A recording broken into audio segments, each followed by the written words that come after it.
చిన్న పని ఉంది బాబా వత్తరా ఏ ఏ ఇప్పుడే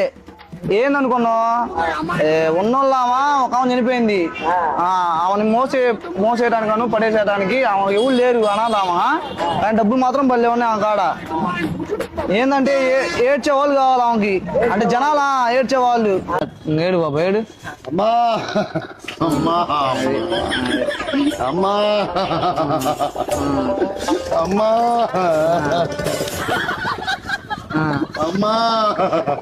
मस्त शेड्स ఉన్నాయరా నీలా కమలాస మా అమ్మ పోయిందమ్మో అమ్మో మా అమ్మ పోయిందమ్మా మా అమ్మ పోయిందమ్మా పోయినయ్యా అయ్యా మా అమ్మ పోయిందయ్యా మా అమ్మ రాలిపోయిందయ్యా అది ఏంటి బాబా అన్న ఇంకోసారి అన్న మా అమ్మ రాలిపోయిందయ్యా అది తల్లి